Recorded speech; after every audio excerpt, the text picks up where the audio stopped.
1943년 10월의 어느 밤, 필라델피아 항구 인근에서 작업 중이던 민간 선원들 사이에 기묘한 소문이 퍼져나갔습니다. 정박해 있어야 할 군함 한 척이 녹색빛을 띤 안개에 휩싸이더니 수면 위에서 서서히 지워졌다는 것입니다. 그리고 얼마 지나지 않아 함선은 아무 일도 없었다는 듯 다시 그 자리에 나타났습니다. 그 배에는 도대체 무슨 일이 벌어졌던 걸까요? 이 이야기는 수십 년에 걸쳐 살아남으며 필라델피아 실험이라는 이름을 갖게 됩니다. 미 해군이 전쟁 중 함선을 레이더와 육안으로부터 동시에 은폐하는 기술을 실험했으며 심지어 함선이 순간이동까지 했다는 주장입니다. 공식 기록은 이 실험의 존재 자체를 부인하고 있고 그 어떤 물증도 아직 확인된 적이 없습니다. 그럼에도 이 이야기는 왜 80년이 지난 지금까지 사라지지 않는 걸까요? 무대는 1943년 제2차 세계대전이 가장 치열하게 타오르던 시절입니다.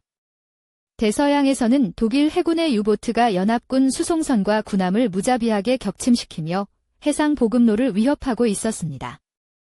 막대한 피해를 입은 미 해군은 이 위기를 타개하기 위해 전례 없는 속도로 비밀 기술 개발에 뛰어들었습니다. 그 과정에서 일부 프로젝트는 공식 역사의 기록 바깥으로 밀려나게 됩니다. 당시 미 해군이 직면한 가장 시급한 기술적 과제 중 하나는 독일의 자기 기뢰로부터 함선을 보호하는 것이었습니다. 이를 위해 함선 선체에 강한 전류를 흘려 자성을 중화시키는 소자 기술이 활발히 연구되고 있었다는 사실은 역사적으로 확인됩니다. 그런데 일부 주장에 따르면 이 연구는 단순한 방어 목적을 넘어 훨씬 더 대담한 방향으로 진화했다고 전해집니다. 전자기장을 이용해 함선을 빛과 레이더 모두에서 완전히 지워버리는 실험이 시도됐다는 것입니다. 이 이야기의 중심에는 USS 엘드리지, 한 번 더 173이라는 구축함이 자리합니다. 1943년에 취역한 이 호위 구축함은 실제로 존재했던 군함으로 미 해군 기록에도 그 이름이 남아 있습니다. 일부 주장에 따르면 엘드리지는 필라델피아 해군 조선소에서 극비 실험의 대상으로 지목됐다고 전해집니다. 하지만 그 실험이 정확히 무엇이었는지, 어디까지가 사실이고 어디서부터가 전설인지는 여전히 뚜렷한 경계 없이 안개 속에 놓여 있습니다. 이야기에 따르면 실험 준비는 1943년 여름부터 시작됐다고 알려져 있습니다. 엘드리지의 선체 주변에는 강력한 전자기 발생 장치가 설치됐고 선원들은 그것이 무엇을 위한 장치인지 제대로 설명을 듣지 못했다는 주장도 있습니다. 처음에는 함선의 자성 제거라는 실용적인 목표로 시작됐지만 실험이 진행될수록 그 범위는 더욱 넓어져 갔다는 이야기가 전해집니다. 목격자들이 아직 없었던 그 준비 단계에서 이미 무언가 범상치 않은 일이 진행되고 있었는지도 모릅니다. 가장 충격적인 주장은 1943년 10월 28일에 있었다는 사건에 관한 것입니다. 실험 장치가 가동되자 엘드리지 주변으로 옅은 녹색 빛을 머금은 안개가 피어오르더니 함선이 그 안으로 서서히 잠겨 눈앞에서 사라졌다는 증언이 있습니다. 일부 주장은 여기서 더 나아가 함선이 단순히 투명해진 것을 넘어 필라델피아에서 수백 킬로미터 떨어진 버지니아주 노퍽 항구로 순간이동했다가 몇 분 만에 돌아왔다고 이야기합니다.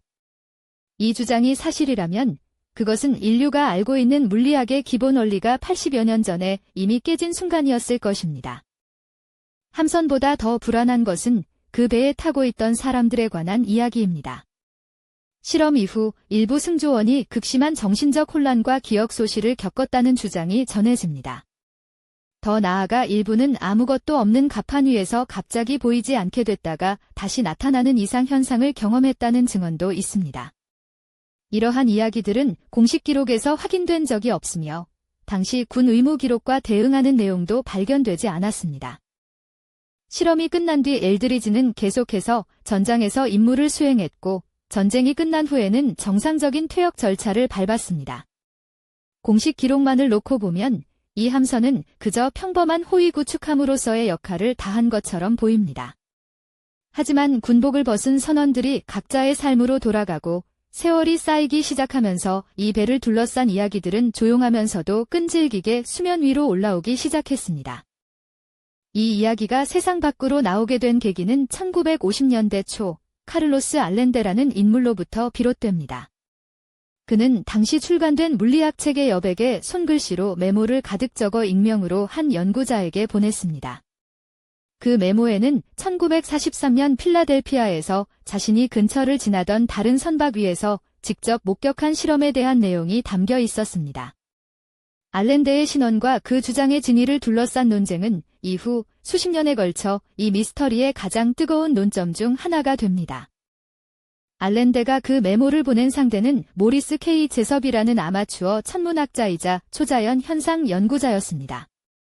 제섭은 처음에는 알렌데의 주장을 과장된 것으로 여겼으나 얼마 지나지 않아 미 해군 정보 당국 관계자들이 그를 찾아와 그 메모에 관해 물었다는 이야기가 전해집니다. 제섭은 1959년 여전히 많은 의문이 남은 상태로 세상을 떠났고 그의 죽음 자체도 이 사건을 둘러싼 음모론의 색채를 더욱 짙게 만드는 요소로 남아있습니다. 필라델피아 실험을 검증하려는 연구자들이 주목한 것은 엘드리지의 공식 항해 일지였습니다. 문서를 분석한 결과 알렌데가 주장하는 실험 날짜에 엘드리지는 필라델피아가 아닌 전혀 다른 해역에 있었다는 기록이 나왔습니다. 이 불일치는 필라델피아 실험 주장 전체의 근거를 흔드는 반론으로 자주 인용됩니다. 하지만 실험이 진정극비였다면 공식 기록 자체가 위조됐을 수도 있다는 반박도 여전히 맞서고 있어 논쟁은 결론 없이 이어져 왔습니다. 이 사건을 둘러싸고 제기된 가설 중 가장 급진적인 것은 미 해군이 아인슈타인의 통일장 이론을 실제로 응용해 함선을 모든 탐지 수단에서 사라지게 만드는 데 성공했다는 주장입니다. 이 가설에서는 전자기장과 중력장을 동시에 제어함으로써 빛 자체가 함선 주변을 우회하게 만들었다고 설명합니다.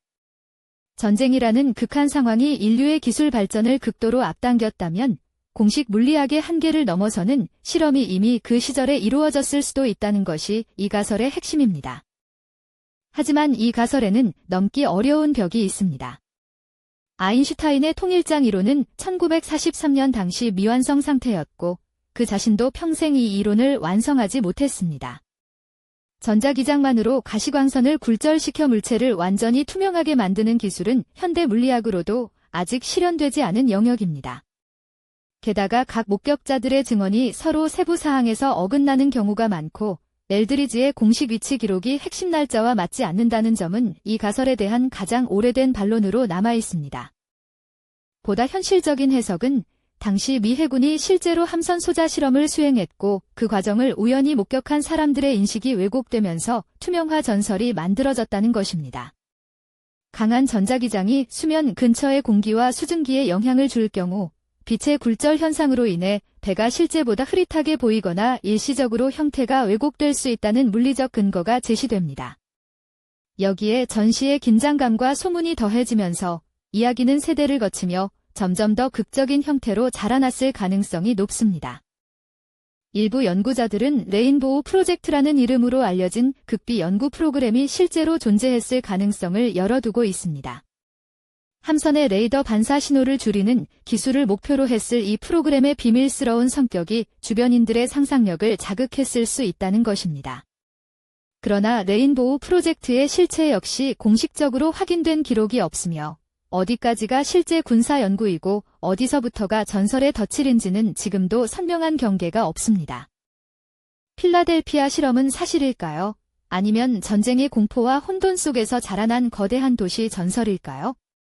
지금까지 제기된 어떤 가설도 이 이야기의 모든 조각을 완벽하게 맞추지는 못했습니다. 어쩌면 이 이야기가 수십 년이 지나도 사라지지 않는 진짜 이유는 우리가 공식 기록 너머에 아직 알려지지 않은 무언가가 있다고 믿고 싶어하는 마음 때문인지도 모릅니다. 이 이야기에서 당신은 어디까지 믿을 수 있다고 생각하시나요?